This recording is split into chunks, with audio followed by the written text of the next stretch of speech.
Hey, what's up, everybody? This is your boy Sam for We Self Live magazine. Well, lately there's been a lot of criticism behind the whole Tupac movie, and we posted a lot of things that we saw in regards to that. Well, today LT Hutton didn't sit too well with a post we made regarding the comments that John Singleton made during his interview with a local radio station. So LT reached out to us and we notified him that one, we're not biased, and we were definitely open to hearing what he has to say about a lot of things. So we're going to contact him, get him on the phone, and we're going to hear what he has to say.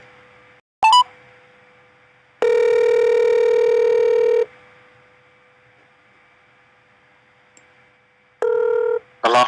Hello, LT. Yeah. How you doing, man? This is Sam with We So Fly magazine.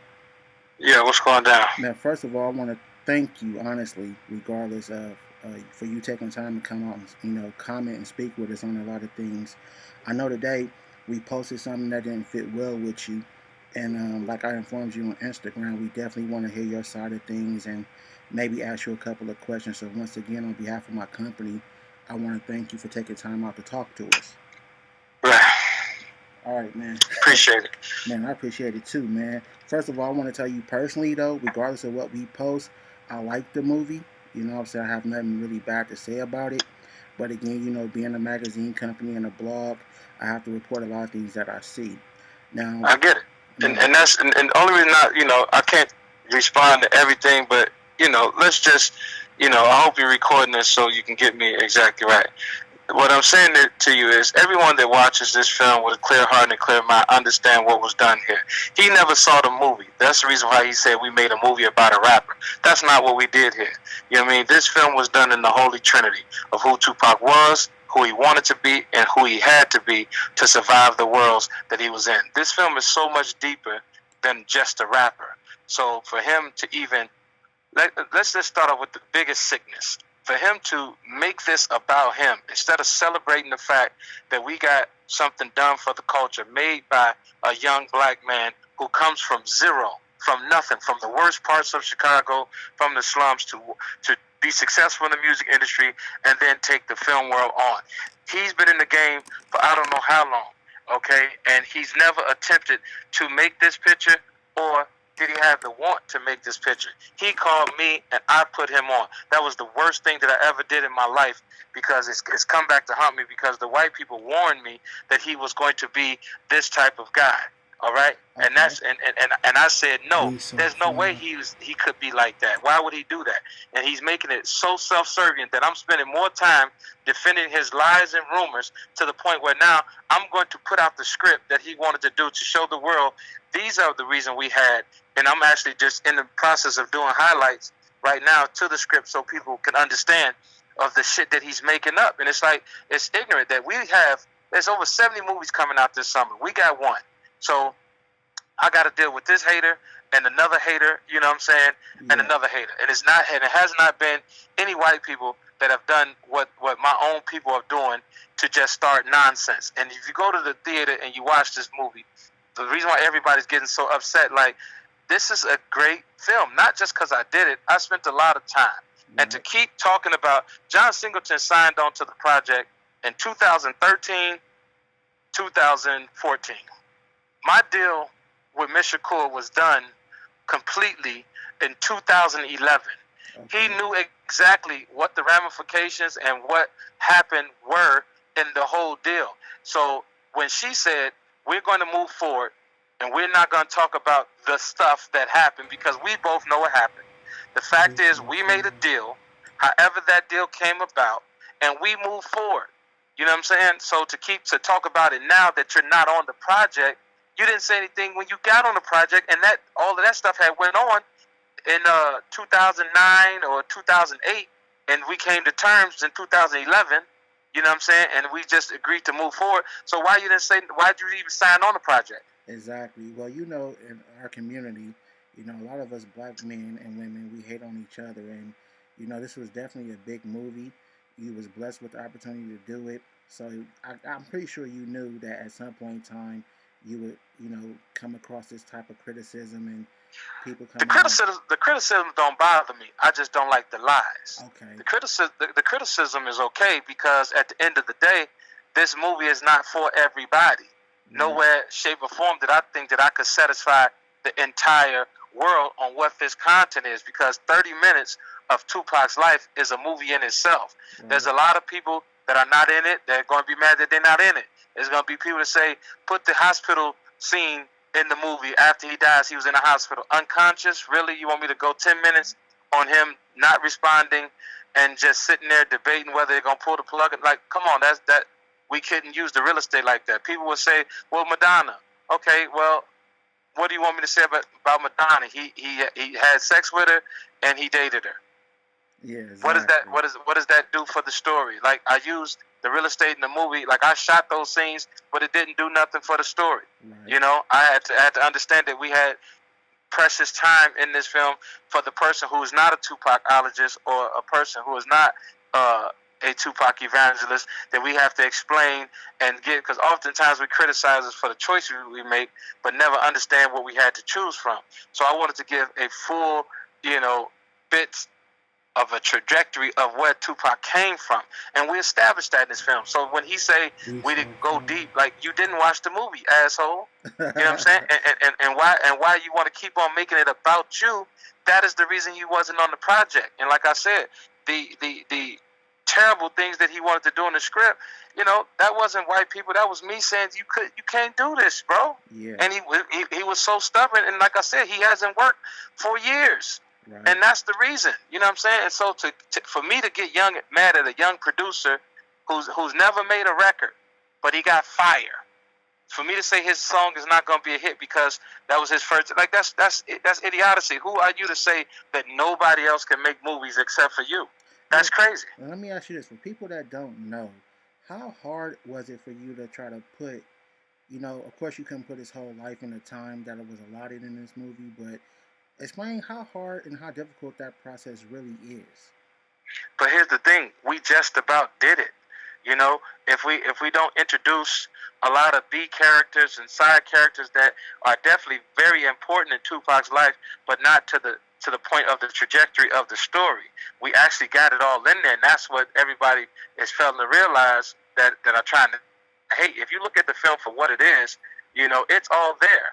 That's why some of the greatest people that make film are coming out making their statements. Doctors, people with PhDs, and people who speak this. They like, yo, are you guys crazy? Look at what they accomplished. So it's very hard, and it's Yes. beyond hard because the thing is, you got to understand. We all say, I wish I could have done it in a trilogy, a 3-part scenario like The Godfather. But Right. let's be clear, they're not giving me that type of money or that type of real estate in the film world. If it was so easy, why didn't John Singleton do this fucking 18 years ago? Right. Right. I understand. Why didn't somebody else that has hundreds of millions of dollars, why they didn't make a picture? It's like you got to understand what Hollywood is. You'll see these We people. so far. Look at how many films they actually made in the amount of time that they had to make them. You got people that are great. They make one picture, you don't hear from them for about 15 years. Then they make another picture, and then you don't see them for another 10. Like, it's people that have been in the game that are fucking, all-time greats to me that only in their body of work only have maybe 8 or 5 pictures in their. Some only had 2 in their lifetime. You know what I'm saying? Yeah. Let, So you got to celebrate when we do get something, and then it's like to say that, like, I don't know, man. It's upsetting to me that people get out there and just lie, like to say that, oh well, they were forcing a thing. You can't force Miss Shakur to do anything. right. Okay. Well, let me ask you this next question. How do you personally feel about Jada Pinkett coming out and making the statements about her story? Because we know in Hollywood, period, sometimes you have to make the story a little more interesting. So everything, or maybe a small part, may not be exactly true. As far as her storyline with Pac goes in that movie, how do you feel about the statements that she made? Or are you aware of them? Yeah, I'm aware of them. 4 points that she said she never went to a concert. We never said that's what that came from. She had a conversation with Tupac. In her interview, she said that she didn't like the way Tupac was going in his life. She didn't agree with the East Coast West Coast war. She didn't agree with what the conversation he had at death row, that he was going to death row. So they had an argument about that. That scene is what it is in the movie. Only thing is, we changed the setting because I wasn't gonna have a phone conversation on something that deep, where we needed to see Tupac spiraling out of control, and she was the voice of reasoning right there with a real conversation that both of them had. So, real scenario, different background. Okay. So let's go to the next one. Right. Where she often talked about Tupac's mother and their issues, and he confided in her, and she always was that she was good and different things like that. So that's another conversation that she said they had and what they talked about. So we just put it on the different world set because we know for a fact that Tupac was on the different world set because he appeared on the different world set with her. So we just gave them dialogue to have the conversation that she said happened multiple times. We just put that conversation on the set to show her progression in life and to show Tupac's progression and where he was going in life. So real scenario from a real point of reference, just different settings to help propel the story. Now, the big thing that she had a problem with, because this one never happened, but here's the scenario. Tupac said one of the biggest things that hurt him about leaving Baltimore is that he didn't get a chance to say goodbye to his good friend Jada. So in this film, by it being the Tupac film, we gave Tupac an opportunity to say goodbye to his friend. So how does Tupac feel about Jada? We want to dispel all the rumors and keep their friendship what Tupac said that it was and what she says that it was over and over again. So how do we do that? We let Tupac explain how he feels about Jada. How did we do that? From a poem that he wrote called To Jada.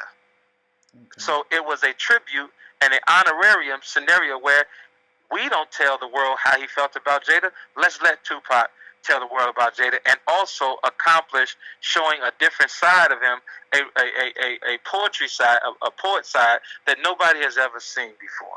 So it was a beautiful moment, and that's where that derived from. Everything else was derived, all facts, all different scenarios, but just different places. So, like everybody said, how could you say that that's not accurate? She played Ali's first wife in the movie with her husband. You understand what I'm saying? So, you know, in film, embellishment and liberties are taken often. Same thing with John Singleton. This entire script that he has right here that I can send you right now, it's all made up. It's all liberties. There's nothing really in here that's too factual. It's a over romanticized fantasy about a guy. You know what I'm saying? Yeah. And, you know, at the end of the day, I didn't want to have to do this because, like I said, it's not about me and him. He's making it about me and him. Yeah, he's making it about something that he shouldn't even be answering these questions. Like, what difference do it make? The movie's out. Let the people enjoy it. Right. You know what I'm saying? Why you still running around here bitter? You got Snowfall coming out. Let people watch that. You know what I'm saying? You want to introduce cocaine and how cocaine came to the world. Fine, go ahead and do that. Like, why are you doing what you're doing? And to make me even to the point where I got to say, I hated to comment on your page that's not true. What me and Miss Shakur had, we agreed to not talk about it. So I'm not going to talk about it because if I was, you know, she's not here to say her piece. So everybody that's talking, trying to say what she said and what she was going to do, that was in 2011. Do you think she would have stayed quiet with gag order or no gag order, whatever the fuck they trying to say? You think she going to stay quiet that long? You think she couldn't tell me I don't want to do this picture LT and I wouldn't have said, okay? Exactly. You know, she definitely was a fighter, so I can... But she went and look at the last checks that was cashed.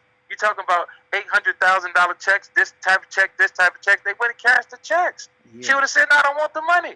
Right. They cashed the checks, though. You can't cash the checks and then come back and say, we wasn't going to do this, we wasn't going to do that. That's not the truth. How many cousins do you have right now, if you know off the top of your head? About 20 to 30. How many of them do you really rock with every day? Probably about 6 or 7. Okay, so it's a lot of them that if you passed away will come and say, "Oh, hey man, that was my guy." It's some that you really don't even fuck with because we got people in our family that is what it is. So when people say the family, he got one auntie, one sister.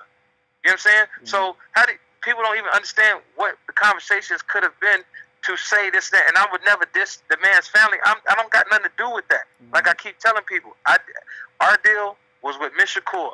How she delegated and how she dealt with them is how she dealt with them. That's not my business. But the last thing I'm gonna do is let people keep on crucifying and say we stole this, we stole that. Even one of the persons came out, well, I gotta say LT them did win the rights fair and square. Okay, if we won them fair and square, what the fuck are you talking about? Yeah. Well, as a business is business. Well, as a 2Pac fan, I want to say that I'm glad to know that his mother was compensated in whatever way. And as far as like you said, you made a valid point when it comes to all these other relatives coming out. Me being an African American man, I know how that can get. So you did what you did as far as taking care of what you were supposed to take care of on your end. The checks were cash, like you said. And on that note, it's really not too much to really complain about as far as that goes. And to keep bringing that up to try to cause discontent and a misdirection of people, that's just not cool. Because you knew when you signed your paperwork to work with me, our deal was done in 2011 with me and Mr. Kaur. So I had to brief him on what happened and how it happened. I had to give him the inside scoop, and he know for a fact.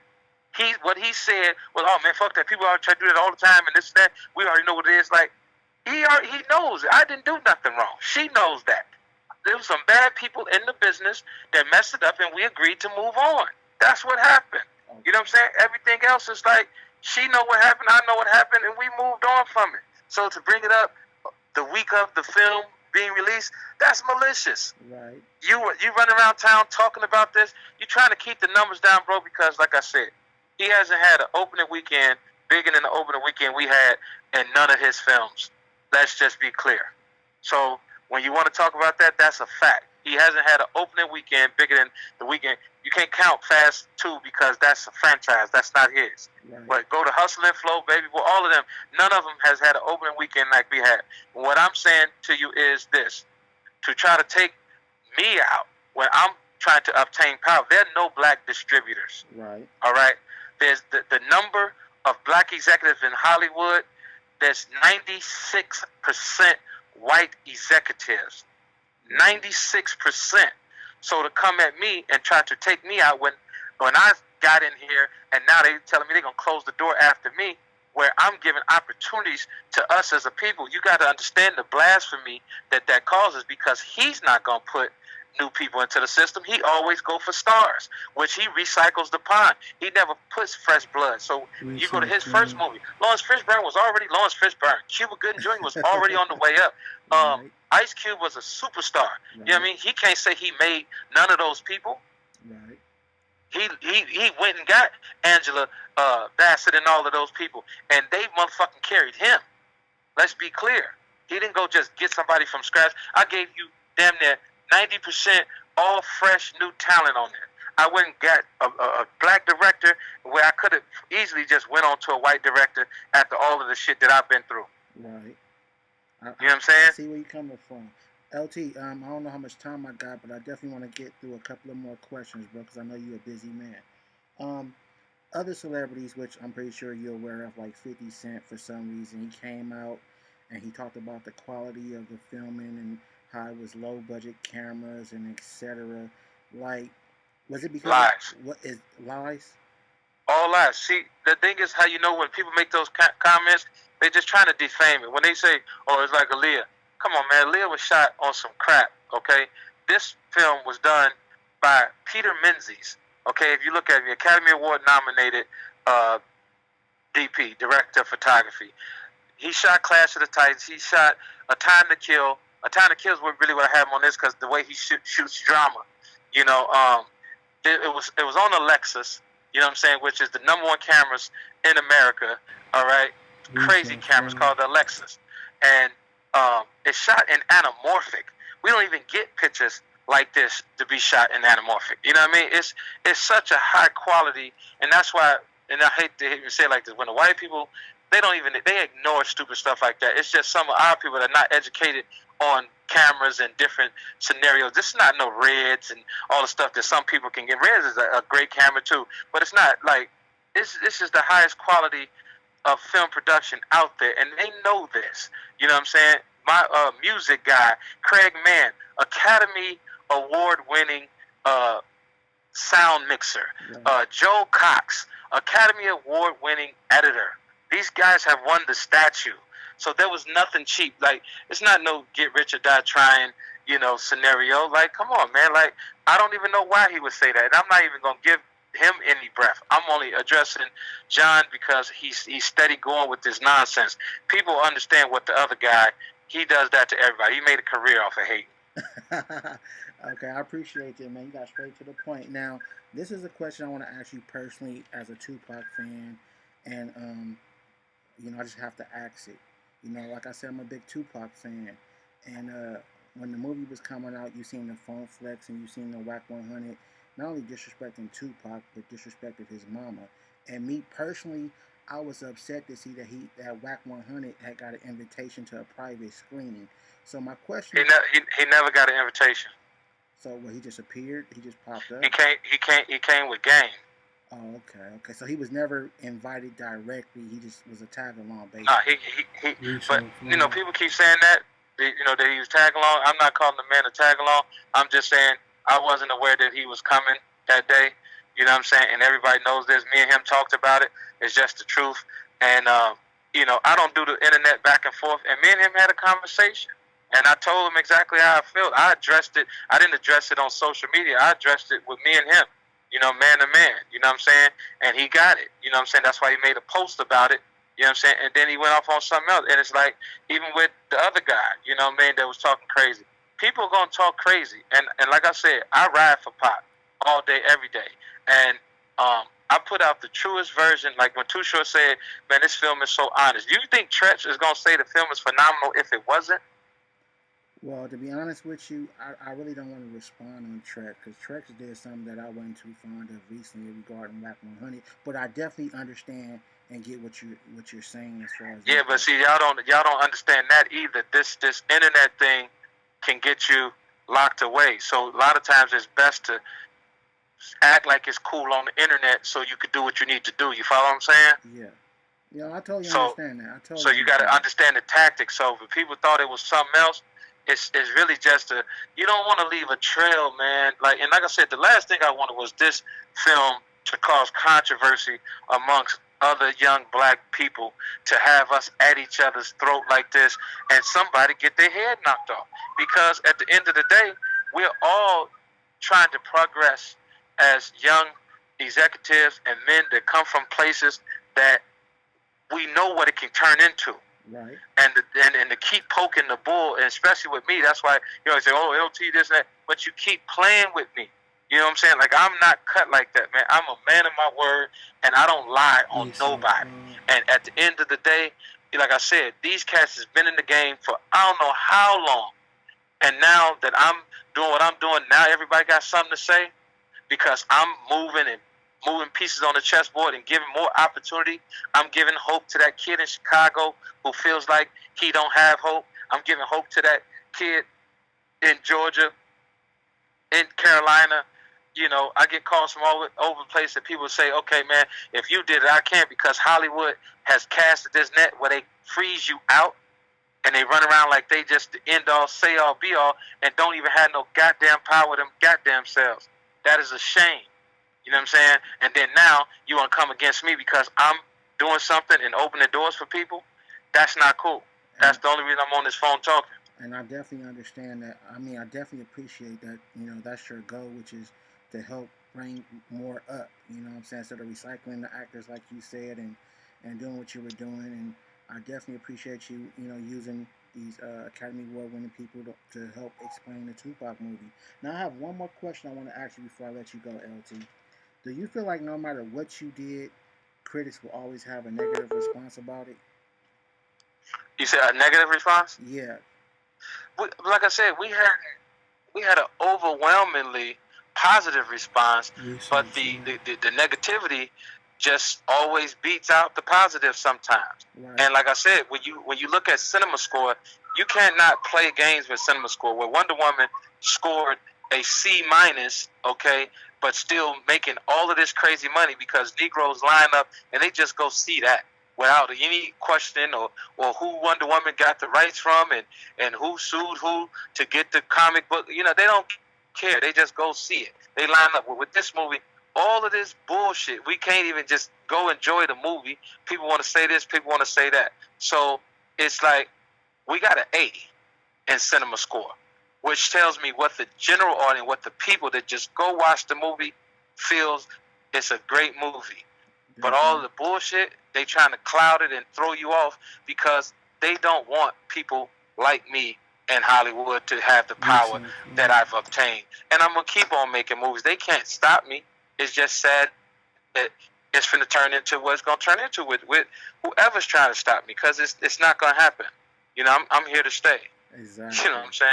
Well, LT, on behalf of We So Fly Magazine, bro, I definitely want to thank you again for taking time out to talk to us, clearing up some of the nonsense.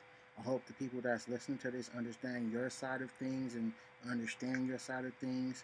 And again, I wish you the best of luck with whatever future projects you have. I definitely will be looking forward to seeing some of those. And I just want to wish you the best, man. And appreciate it. Is there anything else? And like I said, yeah, just people gonna say what they say, man. There's people that do, and there's people who talk about the people that do. All right, man. Well, you have a great day, man. Like I said, best wishes. I will definitely be looking for your next project. And if you ever feel the need to ever say anything or need anything done, man, my door is always open for you, bro. Thank you, man. Appreciate it. Thank you. Later. Well, there you have it, man. Straight from LT Hutton, director of All Eyez on Me. One thing I can say about my guy that I believe is that his goal is to make it in Hollywood to help others. I mean, use us as an example. LT could have used TMZ. He could have used pretty much any outlet that he wanted to. But just like he says he does with his actors in movies, he liked to bring in new people and give new opportunities. And that's something that he definitely gave to us. He gave us the exclusive, first, and only interview addressing the hate and the things negatively that was said about All Eyez on Me. And once again, we appreciate it and we wish the best. This is your boy Sin, CEO, and this is We So Fly Magazine.